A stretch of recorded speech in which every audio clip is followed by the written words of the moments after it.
ایک عورت تھی جو حسن و جمال میں اپنی مثال آپ تھی اور وہ بدکار تھی. گھر کا دروازہ کھلا رکھتی تھی اور بند سنور کر چارپائی کے اوپر بیٹھ جاتی تو اس کے دروازے کے سامنے سے گزرنے والے نوجوان جب اس پر نظر پڑتی تو وہ بہک جاتے تھے. وہ ان سے کچھ رقم لیتی تھی اور ان کو گناہ کا موقع دے دیتی تھی. ایک مرتبہ ایک نوجوان بڑا نیک تھا، وہ ادھر سے گزرا.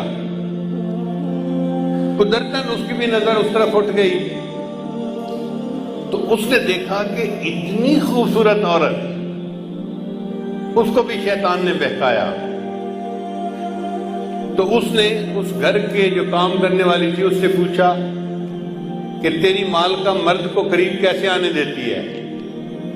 اس نے کہا جناب 1000 دینار لیتی ہے اور پھر اس کو اپنے ساتھ وقت گزارنے کا موقع دیتی ہے. اب یہ نوجوان واپس تو گھر آ گیا مگر سوچتا رہا کہ میں 1000 دینار اکٹھا کروں پھر مجھے اس عورت کے ساتھ وقت گزارنے کا موقع مل جائے. اس نے محنت کی، مزدوری کی، 1000 دینار اس نے جمع کر لیے. ایک دن یہ اس عورت کے پاس گیا اور 1000 دینار اس نے دے دیے. عورت نے کہا کہ ٹھیک ہے اب تم آؤ اور میرے ساتھ چارپائی پہ بیٹھ سکتے ہو.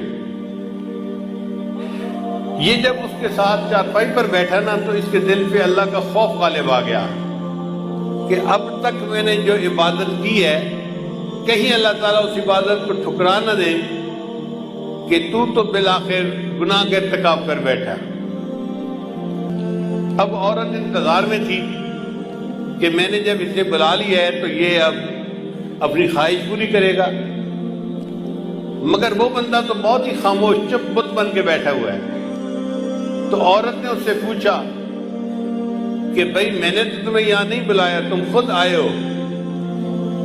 اس نے کہا میں اپنے نفس کی خواہش کی وجہ سے آ تو گیا تھا لیکن جب میں یہاں چارپائی پر آ کر بیٹھا ہوں نا تو میرے اوپر اللہ کا خوف غالب آ گیا اور میں نے ارادہ ترک کر دیا میں تیرے ساتھ گناہ نہیں کروں گا.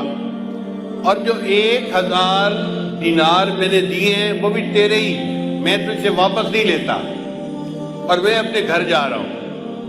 یہ کہہ کے وہ نوجوان گناہ کیے بغیر اٹھا اور اپنے گھر کی طرف چل پڑا. عورت نے اس سے جاتے جاتے پوچھ لیا کہ تم کس گاؤں کے رہنے والے ہو؟ اس نے گاؤں کا نام بتا دیا. چند دن گزرے تو اس عورت کے دل میں خیال آیا کہ یہ ایسا نوجوان ہے جس نے پہلے کبھی گناہ نہیں کیا، پہلا گناہ کرنا تھا اور اس پر اتنا خوف غالب آ گیا اور میں تو روز گناہ کرتی ہوں اور میں توبہ نہیں کرتی تو مجھے بھی اللہ سے ڈرنا چاہیے. چنانچہ اس نے نیت کر لی کہ میں بھی آج کے بعد یہ بدکاری والے گناہ کو چھوڑ دیتی ہوں. چند دن گزرے تو اس کا بھی زندگی گزارنا مشکل بن گیا. جیسے عورت مرد کی ضرورت ہے، مرد عورت کی ضرورت ہے. اس عورت نے سوچا کہ میں اسی نوجوان کا پتہ کرتی ہوں اور اگر وہ ہے تو میں اس کے ساتھ نکاح کر کے نیکی کی زندگی گزارتی ہوں. چنانچہ یہ عورت اس کے گاؤں میں گئی اور اس بندے کا نام پوچھا.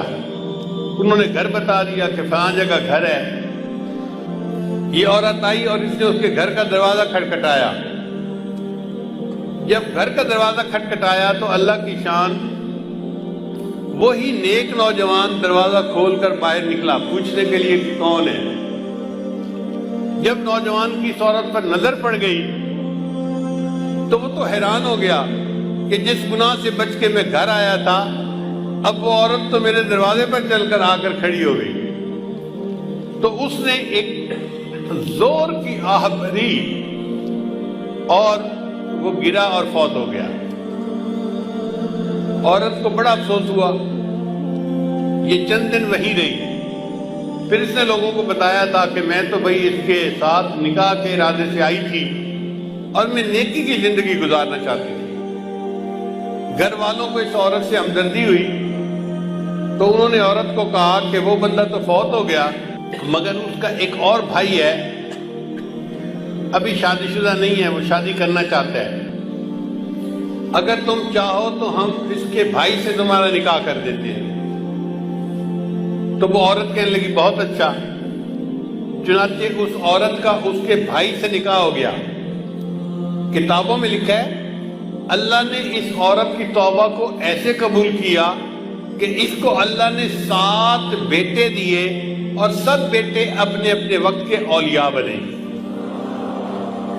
بد کردار عورت تھی، سچی توبہ کر کے 7 اولیاء کی ماں بنی۔ قیامت